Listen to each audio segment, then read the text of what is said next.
never the end. It's never the end. It's never the end. This is the story of a man named Stanley. Stanley worked for a company in a big building where he was employee number 427. Employee number 427's job was simple. He sat at his desk in room 427 and he pushed buttons on a keyboard. Orders came to him through a monitor on his desk, telling him what buttons to push, how long to push them, and in what order. This is what employee 427 did every day of every month of every year. And although others might have considered it soul-rending, Stanley relished every moment that the orders came in, as though he had been made exactly for this job. And Stanley was happy. And then one day, something very peculiar happened. Something that would forever change Stanley. Something he would never quite forget. He had been at his desk for nearly an hour when he realized that not one single order had arrived on the monitor for him to follow. No one had showed up to give him instructions, call a meeting, or even say hi. Never in all his years at the company had this happened, this complete isolation. Something was very clearly wrong. Shocked, frozen solid, Stanley found himself unable to move for the longest time. But as he came to his wits and regained his senses, he got up from his desk and stepped out of his office.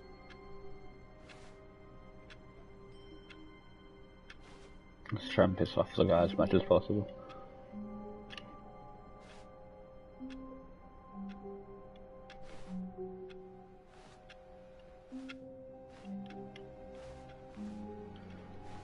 All of his co-workers were gone. What could it mean? Stanley decided to go to the meeting room. Perhaps he had simply missed a memo. No matter how hard Stanley looked, he couldn't find a trace of his co-workers.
When Stanley came to a set of 2 open doors, he entered the door on his left.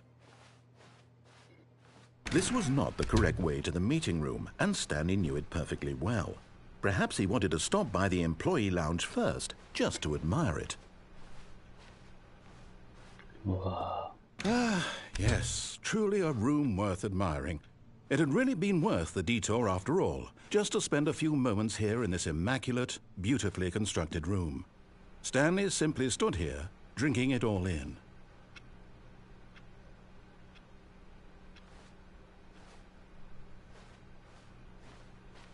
But eager to get back to business, Stanley took the first open door on his left. Nope. Stanley was so bad at following directions, it's incredible he wasn't fired years ago. Jesus.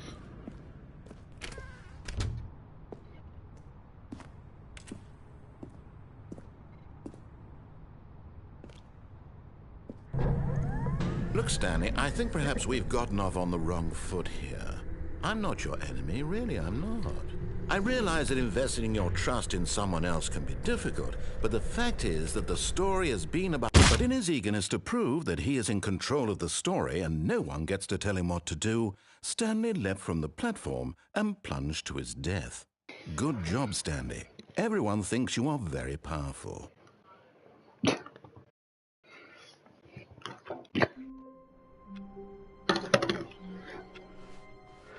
All of his co-workers were gone. What could it mean? Stanley decided to go to the meeting room. Perhaps he had simply missed a memo.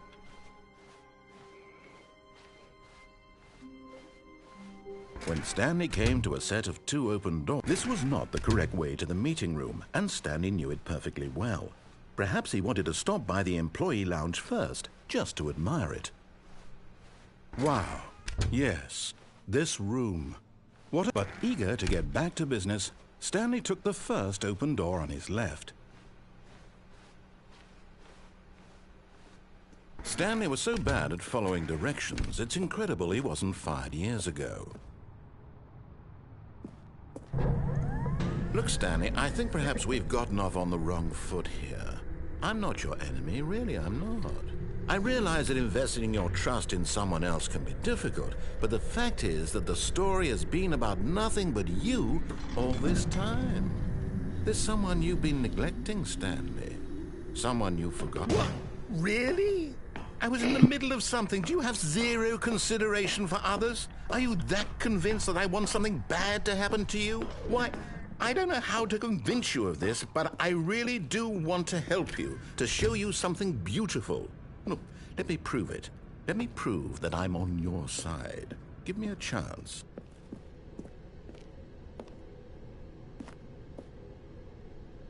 No bucket. Ah, fuck. Where's me bucket? God damn it.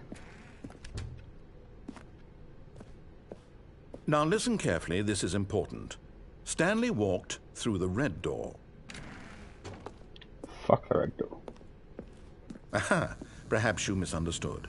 Stanley walked through the red door. You told me I can't bring my bucket, so fuck the red door. I still don't think we're communicating properly. Stanley walked through the red door. All right, fine, go ahead, Fuck the red Stanley. door. You want to know so badly what's out there? You want to find out what lies at the end of this road you've chosen? Well, don't let me stop you. You see? Oh, wow. There's nothing here. I haven't even finished building this section of the map, because you were never supposed to be here in the first place. Broken rooms, exposed developer textures. Is this what you had wanted? Was it worth ruining the entire story I had written out specifically for you? Do you not think I put a lot of time into that? Because I did. And in the end, it was all for nothing, because this is what you wanted to see.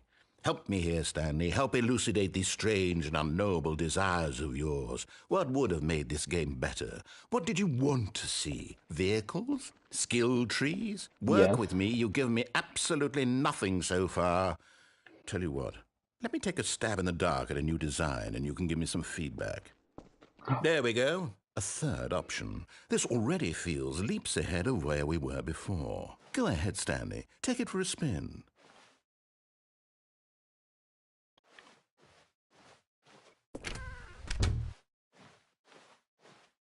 Okay, I'm going to stop you there. Now, tell me about your experience with this new version. Would you say that the game benefited from allowing you more choices?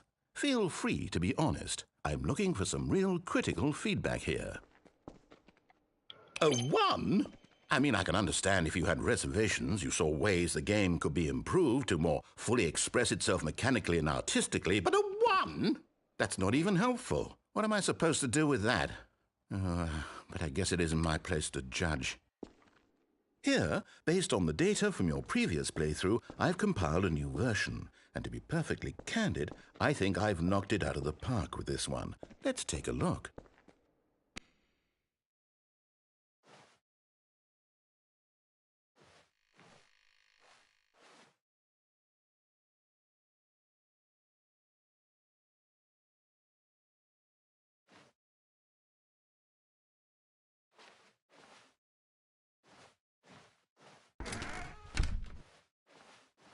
Now, would you say that competitive leaderboard helped you feel motivated to keep walking through doors? Again, honest answers, please. Hey, I nearly forgot. I've got a prototype of a new game I've been working on, and now would be a lovely opportunity to give it some playtesting. You wouldn't mind taking a look at it, would you? Perfect. Let me boot it up. In this game, the baby crawls left towards danger. You click the button to move him back to the right, and if he reaches the fire, you fail. It's a very meaningful game, all about the desperation and tedium of endlessly confronting the demands of family life. I think the art world will really take notice. But of course, the message of the game only becomes clear once you've been playing it for about 4 hours. So why don't you give it 4 hours of play to make sure it's effective? Be sure to keep notes on your experience.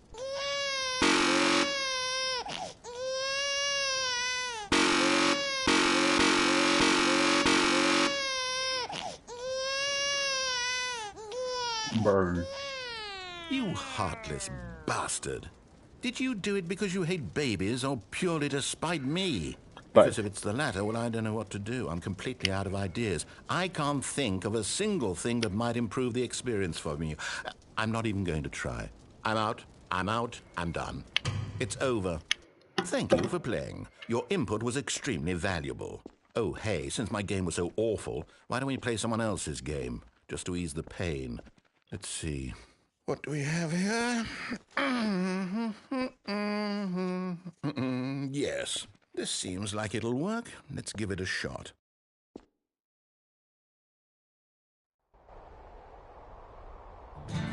Aha! Fascinating. Oh, hell yeah. What do you think this game is about, Stanley?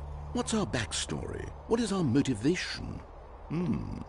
Well, it seems obvious to me that you are meant to play as a creepy man spying on innocent civilians below you from up high in your creep tower, perhaps for some sort of twisted erotic purpose. Yes, that must be it. What a fascinating venture into the experience of total mental depravity. So far, I love everything about this game, Stanley, and it seems there's even more. Come, let's venture outward and see what else is out there.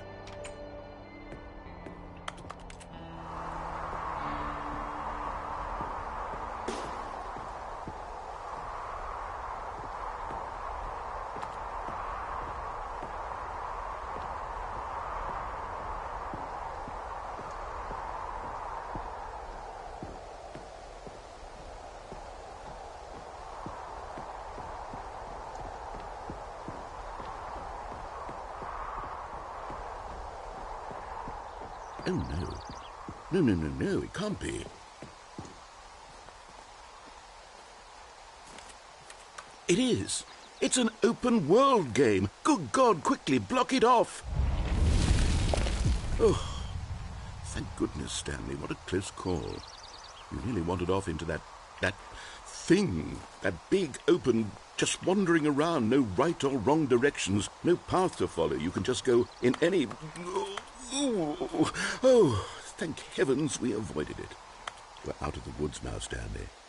Okay, I'm going to get us out of here. Let's find another game. Preferably something with walls. Something with nice, big, insurmountable walls.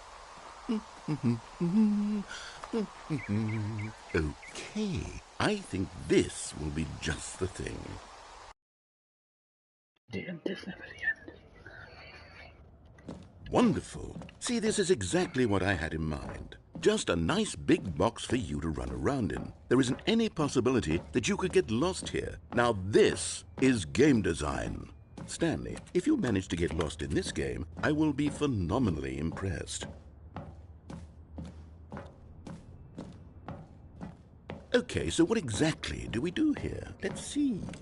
There are lots of cars here in the back, but obviously there's no racetrack.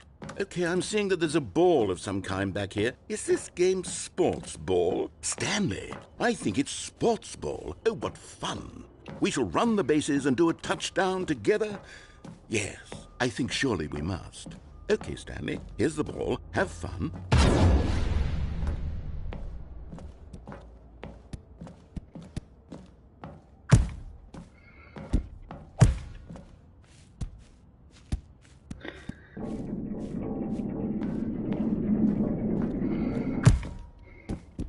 Are you doing it? Hold on. What are you doing? Backing off 80. Whoa. Stanley, don't do that. I can't follow you there. I can't help you. How will you write a story without me? You can't do it. You know that. Stanley, come back.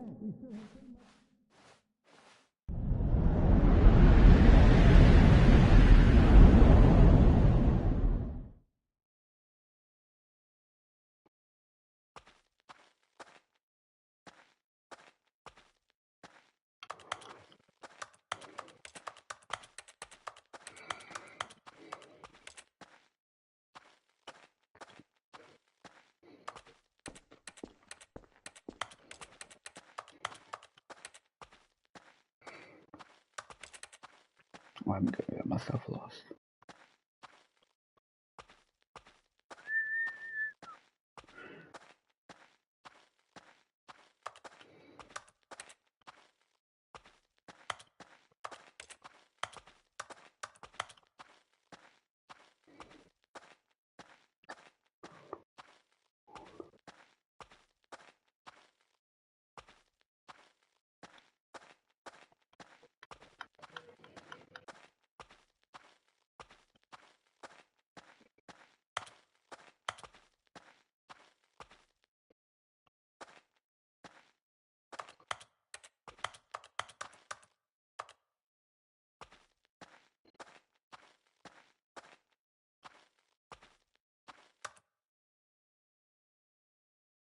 I wonder what he found.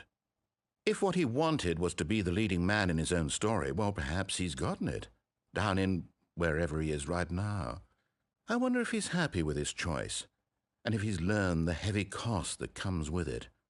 He'll understand soon what I was trying to tell him. He needs me. Someone who will wrap everything up at the end, to make sense out of the chaos and the fear and the confusion. That's who I am. That is what I mean to this world. Oh, yes. Yes, I'll be back. There's no other way. Once this ends, after it all comes to a close, then I'll be back. The end will be here soon. Very soon. I can wait.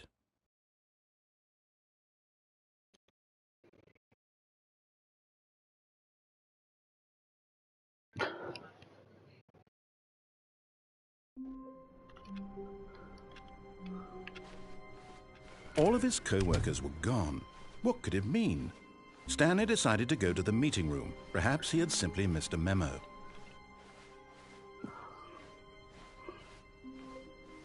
When Stanley came to a set of 2 open doors, he entered the door on his left. I'll follow what he says, see what happens.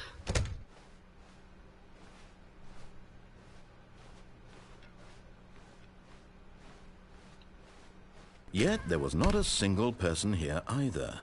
Feeling a wave of disbelief, Stanley decided to go up to his boss's office, hoping he might find an answer there.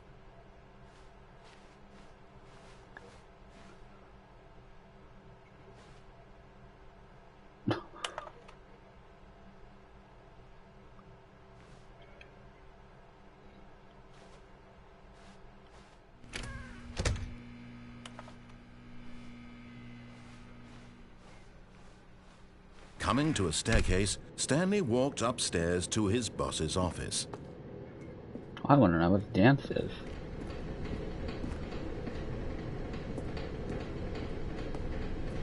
But Stanley just couldn't do it. He considered the possibility of facing his boss. Admitting he had left his post during work hours, he might be fired for that. And in such a competitive economy, why had he taken that risk?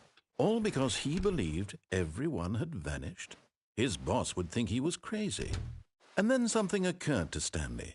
Maybe, he thought to himself, maybe I am crazy.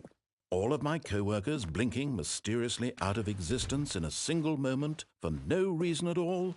None of it made any logical sense.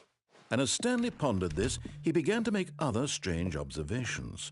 For example, why couldn't he see his feet when he walked down? Why did doors close automatically behind him wherever he went? And for that matter, these rooms were starting to look pretty familiar. Were they simply repeating? No, Stanley said to himself, this is all too strange. This can't be real. And at last, he came to the conclusion that had been on the tip of his tongue. He just hadn't found the words for it. I'm dreaming! He yelled. This is all a dream. Oh, what a relief Stanley felt to have finally found an answer, an explanation. His co-workers weren't actually gone. He wasn't going to lose his job. He wasn't crazy after all. And he thought to himself, I suppose I'll wake up soon. I'll have to go back to my boring real-life job pushing buttons. I may as well enjoy this while I'm still lucid.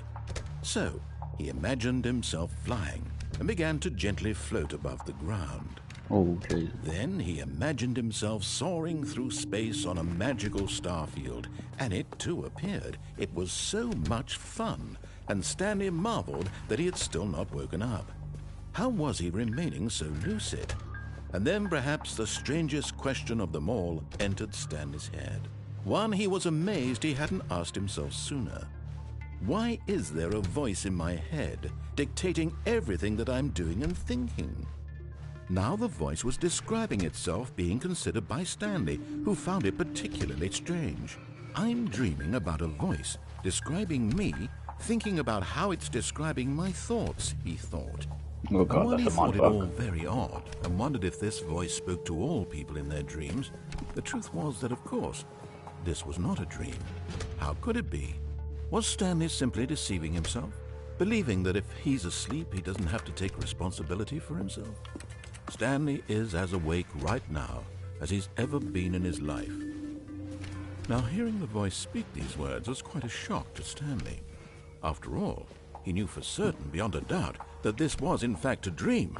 Did the voice not see him float and make the magical stars just a moment ago? How else would the voice explain all that? This voice was a part of himself too. Surely, if he could just...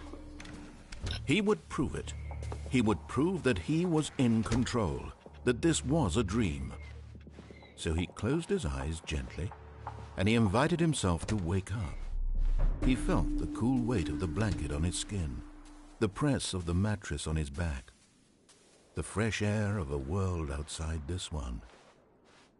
Let me wake up, he thought to himself. I'm through with this dream. I wish it to be over. Let me go back to my job. Let me continue pushing the buttons. Please, it's all I want. I want my apartment, and my wife, and my job. All I want is my life exactly the way it's always been. My life is normal. I am normal. Everything will be fine. I am okay.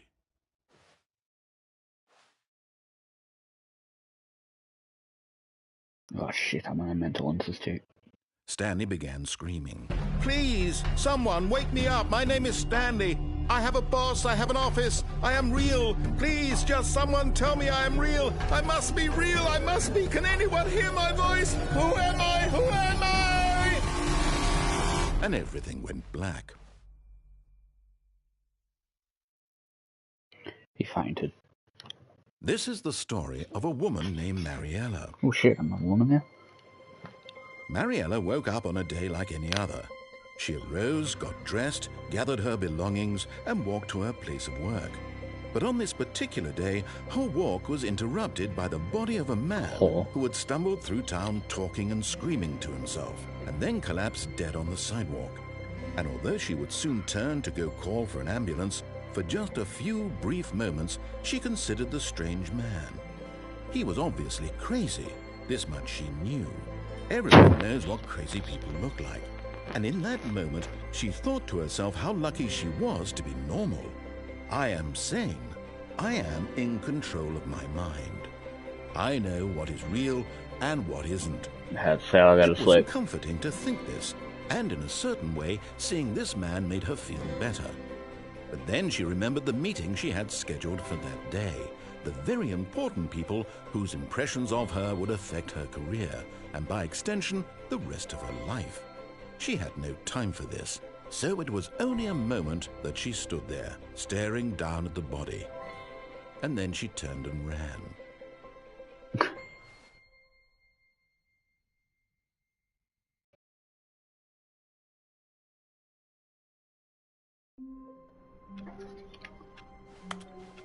All of his co-workers were gone. What could it mean? Stanley decided to go to the meeting room. Perhaps he had simply missed a memo.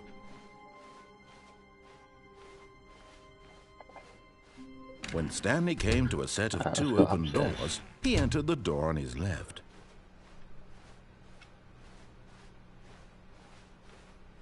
Yet there was not a single person here either. Feeling a wave of disbelief, Stanley decided to go up to his boss's office, hoping he might find an answer there.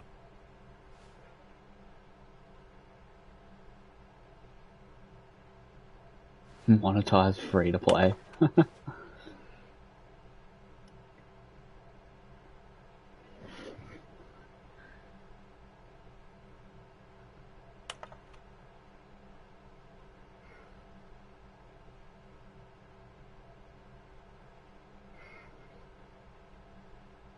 Holy shit, the future was yesterday, tomorrow is now. Why is somebody to fire?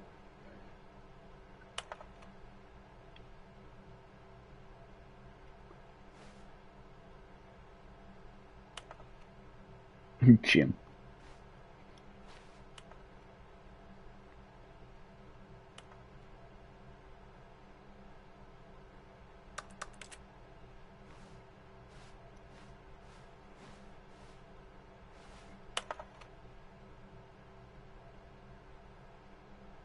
Alright, let's go.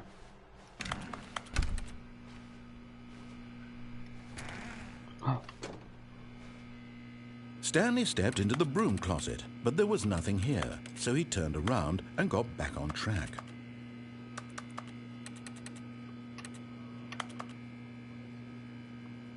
There was nothing here. No choice to make, no path to follow, just an empty broom closet. No reason to still be here.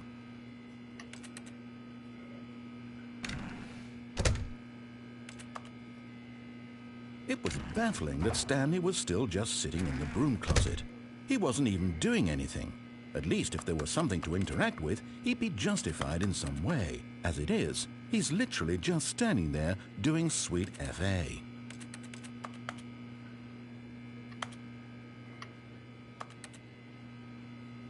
Are you really still in the broom closet?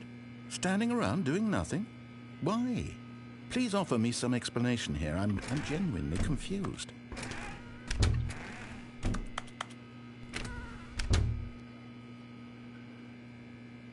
You do realize there's no choice or anything in here, right? Yeah, no. If I'd said Stanley walked past the broom closet, at least you would have had a reason for exploring it to find out. But it didn't even occur to me because literally this closet is of absolutely no significance to the story whatsoever. I never would have thought to mention it.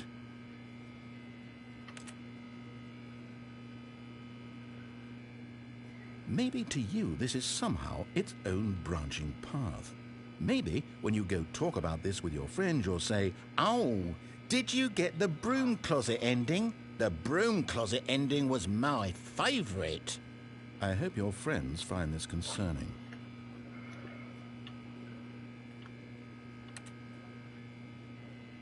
Stanley was fat and ugly and really, really stupid.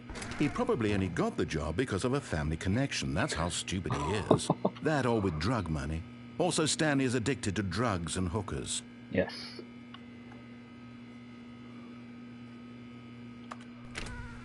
Well, I've come to a very definite conclusion about what's going on right now. You're dead. You got to this broom closet, explored it a bit, and were just about to leave because there's nothing here, when a physical malady of some sort shut down your central nervous system and you collapsed in. Coming to a staircase, Stanley walked upstairs to his boss's office.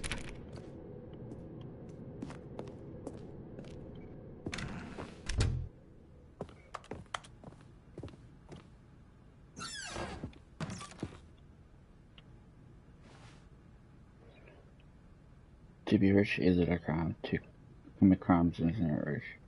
What a life it would be to just pick one.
Okay. Stepping into his manager's office, Stanley was once again stunned to discover not an indication of any human life. Shocked, unraveled, Stanley wondered in disbelief who orchestrated this. What dark secret was being held from him? What he could not have known was that the keypad behind the boss's desk guarded the terrible truth that his boss had been keeping from him. And so the boss had assigned it an extra secret PIN number, 2845. But of course, Stanley couldn't possibly have known this. Yet incredibly, by simply pushing random buttons on the keypad, Stanley happened to input the correct code by sheer luck. Amazing. He stepped into the newly opened passageway.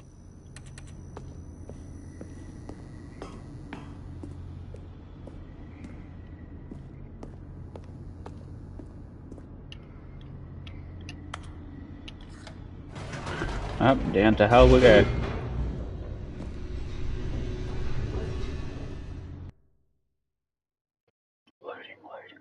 Descending deeper into the building, Stanley realized he felt a bit peculiar.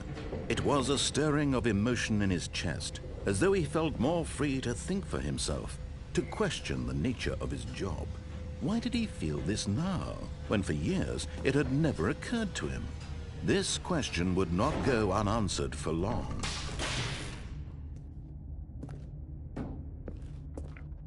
Stanley walked straight ahead through the large door that read Mind Control Facility.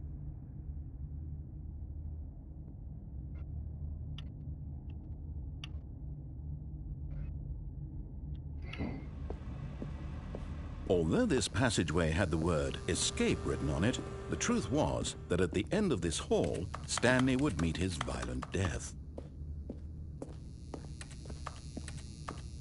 The door behind him was not shut. Stanley still had every opportunity to turn around and get back on track. At this point, Stanley was making a conscious, concerted effort to walk forward and willingly confront his death.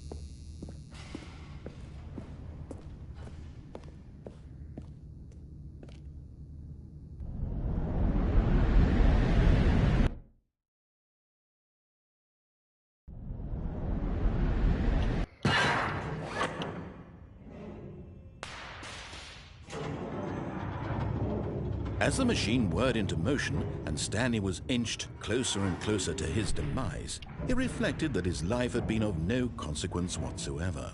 Stanley can't see the bigger picture. He doesn't know the real story, trapped forever in his narrow vision of what this world is. Perhaps his death was of no great loss, like plucking the eyeballs from a blind man. And so he resigned and willingly accepted this violent end to his brief and shallow life. Farewell, Stanley.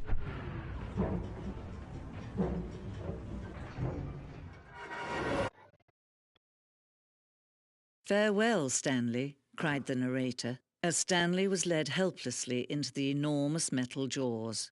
In a single visceral instant, Stanley was obliterated as the machine crushed every bone in his body, killing him instantly. Ha, psych.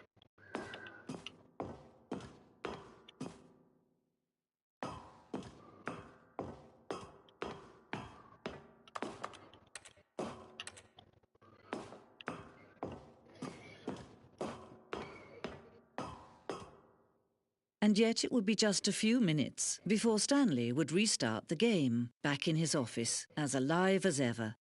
What exactly did the narrator think he was going to accomplish? When every path you can walk has been created for you long in advance, death becomes meaningless, making life the same. Do you see now? Do you see that Stanley was already dead from the moment he hit start?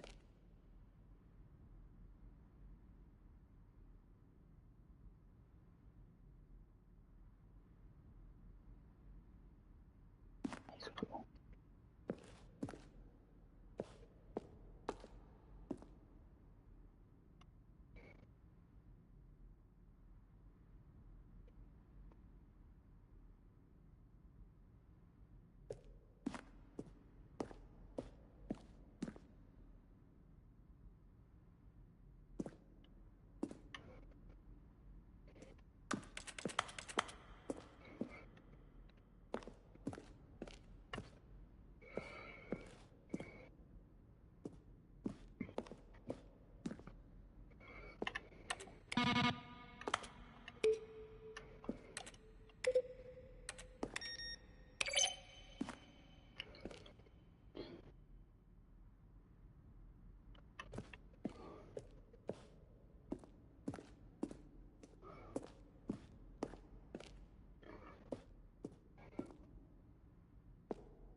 Stanley stood on the roof. And finally, he pushed the number 6. Then he pushed the number 4. Let's see. Stanley walked through the green door. Stanley pushed the orange lever.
Oh, look at these two. How they wish to destroy one another. How they wish to control one another. How they both wish to be free. Can you see? Can you see how much they need one another? No, perhaps not. Sometimes these things cannot be seen. But listen to me. You can still save these two. You can stop the program before they both fail. Turn off your PlayStation. There's no other way to beat this game. As long as you move forward, you'll be walking someone else's path. Stop now and it'll be your only true choice. Whatever you do, choose it. Don't let time choose for you. Don't let... Jesus.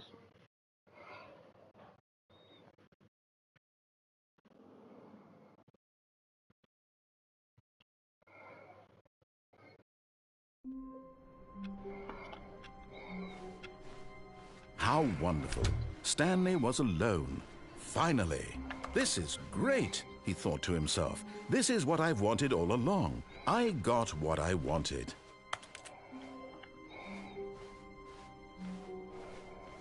When Stanley came to a set of 2 open doors, he entered the door on his left.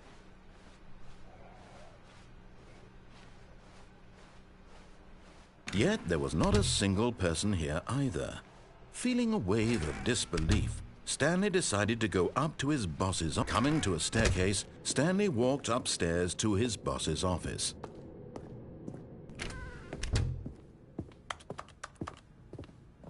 Stepping into his manager's office, Stanley was once again stunned to discover not an indication of any human life. What could it mean? Stanley wondered aloud to nobody. Stanley was in such a rush to get through the story as quickly as possible, he didn't even have a single minute to just let the narrator talk. That kind of anxiety isn't healthy, so he relaxed for a few moments with some calming New Age music.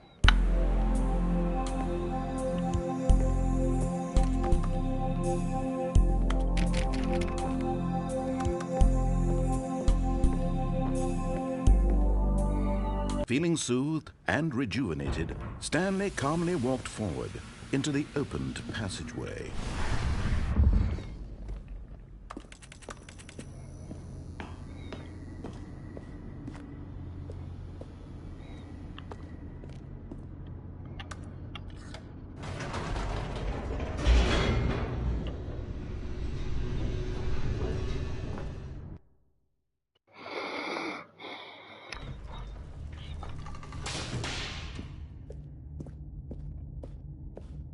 Stanley walked straight ahead through the large door that read Mind Control Facility.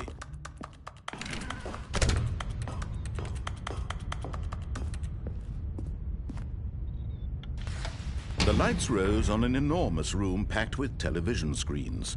What horrible secret did this place hold? Stanley thought to himself. Did he have the strength to find out?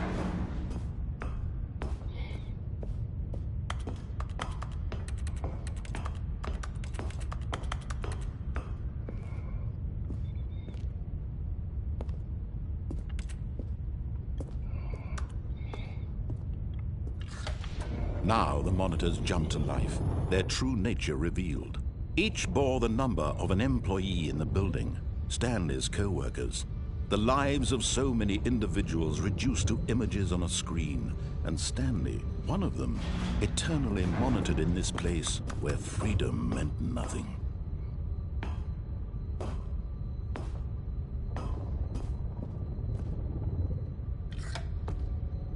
This mind control facility, it was too horrible to believe. It couldn't be true. Had Stanley really been under someone's control all this time? Was this the only reason he was happy with his boring job? That his emotions had been manipulated to accept it blindly?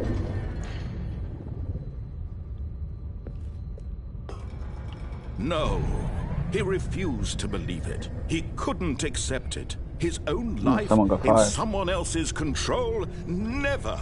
It was unthinkable, wasn't it? Was it even possible?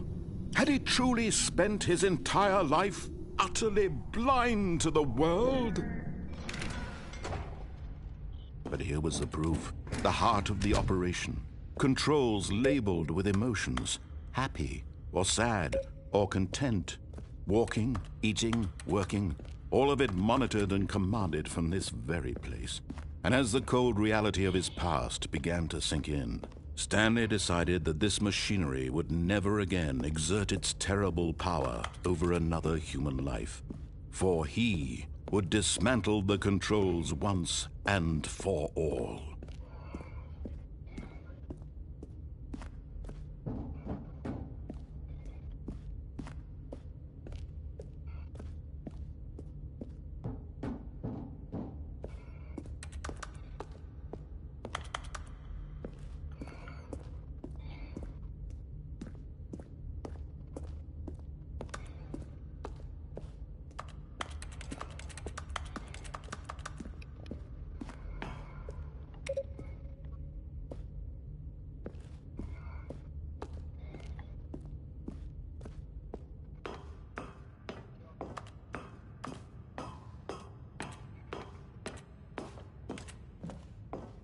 And when at last he found the source of the room's power... Oh, Stanley, you didn't just activate the controls, did you? After they kept you enslaved all these years, you go and you try to take control of the machine for yourself? Is that what you wanted? Control? Oh, Stanley, I applaud your effort, I really do. But you need to understand, there's only so much that machine can do. You were supposed to let it go, turn the controls off, and leave. If you want to throw my story off track, you're going to have to do much better than that. I'm afraid you don't have nearly the power you think you do. For example, and I believe you'll find this pertinent, Stanley suddenly realized he had just initiated the network's emergency detonation system. In the event that this machine is activated without proper DNA identification, nuclear detonators are said to explode, eliminating the entire complex. How long until detonation then? Let's say, 2 minutes. Ah, now this is making things a little more fun, isn't it, Stanley? It's your time to shine. You are the star. It's your story now. Shape it to your heart's desires. Oh, this is much better than what I had in mind. What a shame we have so little time left to enjoy it. Mere moments until the bomb goes off. But what precious moments each one of them is. More time to talk about you, about me, where we're going, what all this means. I barely know where to start. What's that? You'd like to know where your co-workers are? A moment of solace before you're obliterated? All right, I'm in a good mood. You're gonna die anyway. I'll tell you exactly what happened to them. I erased them. I turned off the machine. I set you free. Of course, that was merely in this instance of the story. Sometimes when I tell it, I simply let you sit there in your office forever, pushing buttons endlessly and then dying alone. Other times, I let the office sink into the ground, swallowing everyone inside, or I let it burn to a crisp. I have to say this, though, this version of events has been rather amusing. Watching you try to make sense of everything and take back the control wrested away from you, it's quite rich. I almost hate to see it go. But I'm sure whatever I come up with on the next go-around will be even better.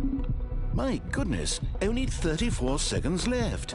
But I'm enjoying this so much. You know what? To hell with it. I'm going to put some extra time on the clock. Why not? These are precious additional seconds, Stanley. Time doesn't grow on trees. Oh dear me, what's the matter, Stanley? Is it that you have no idea where you're going or what you're supposed to be doing right now? Or did you just assume when you saw that timer that something in this room was capable of turning it off? I mean, look at you. Running from button to button, screen to screen, clicking on every little thing in this room. These numbered buttons, no, these colored ones. Or maybe this big red button, or this door. Everything, anything, something here will save me. Why would you think that, Stanley? That this video game can be beaten? Won? Solved? Do you have any idea what your purpose in this place is? Stanley, you're in for quite a disappointment. But here's a spoiler for you. That timer isn't a catalyst to keep the action moving along. It's just seconds ticking away to your death. You're only still playing instead of watching a cutscene because I want to watch you for every moment that you're powerless. To see you made humble. This is not a challenge. It's a tragedy. You wanted to control this world, that's fine. But I'm going to destroy it first, so you can't. Take a look at the clock, Stanley. That's 30 seconds you have left to struggle. 30 seconds until a big boom and then nothing. No ending here, just you being blown to pieces. Will you cling desperately to your frail life, or will you let it go peacefully? Another choice. Make it count, or don't. It's all the same to me, all a part of the joke. And believe me, I will be laughing at every second of your inevitable life from the moment we fade in until the moment I say, happily ever after. Jesus.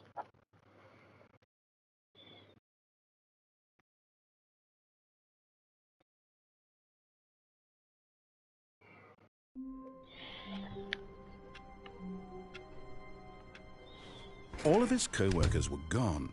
What could it mean? Stanley decided to go to the meeting room. Perhaps he had simply missed a memo. When Stanley came to a set of 2 open doors, he entered the door on his left. This is my final run. No, I'm getting off. Yet there was not a single person here either.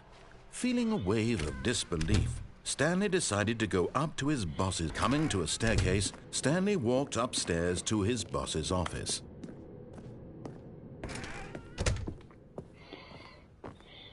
Okay, I think we all know the drill by now. Blah, blah, blah. Dark secrets, the keypad. Stanley pushes some buttons. Oh, hey, look, it's a new passageway. Quelle surprise.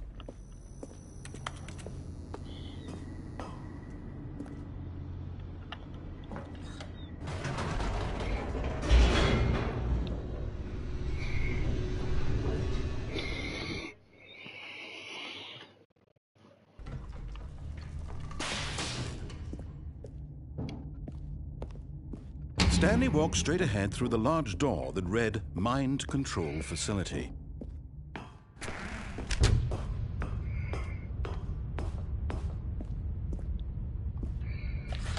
The lights rose on an enormous room packed with television screens. What horrible secret did this place hold? Stanley thought to himself. Did he have the strength to find out?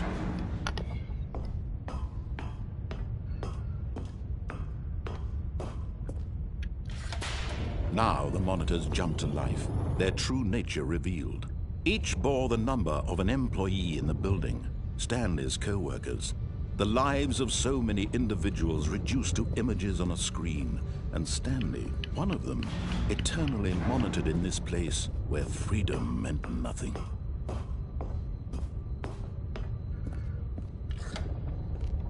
This mind control facility, it was too horrible to believe. It couldn't be true. Had Stanley really been under someone's control all this time? Was this the only reason he was happy with his boring job? That his emotions had been manipulated to accept it blindly? No, he refused to believe it. He couldn't accept it. His own life in someone else's control? Never! It was unthinkable, wasn't it? Was it even possible? Had he truly spent his entire life utterly blind to the world?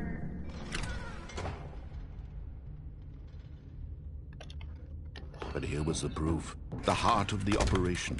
Controls labeled with emotions. Happy, or sad, or content. Walking, eating, working. All of it monitored and commanded from this very place. And as the cold reality of his past began to sink in, Stanley decided that this machinery would never again exert its terrible power over another human life. For he would dismantle the controls once and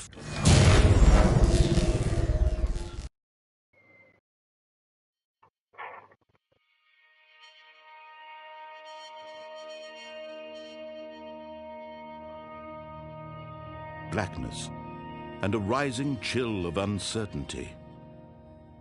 Was it over? Yes! He had won! He had defeated the machine, unshackled himself from someone else's command. Freedom was mere moments away. And yet, even as the immense door slowly opened, Stanley reflected on how many puzzles still lay unsolved. Where had his co-workers gone? How had he been freed from the machine's grasp? What other mysteries did this strange building hold?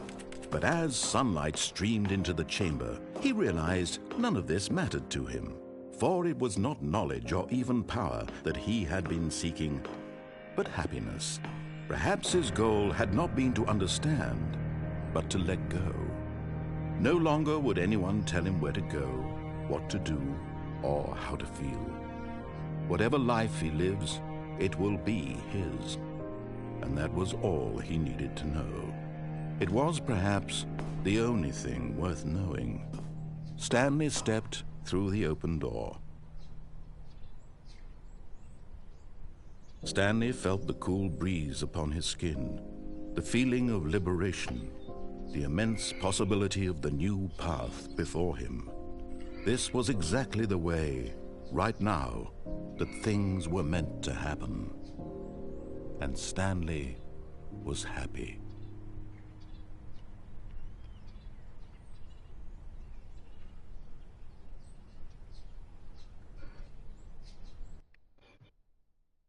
Well, I beat the game.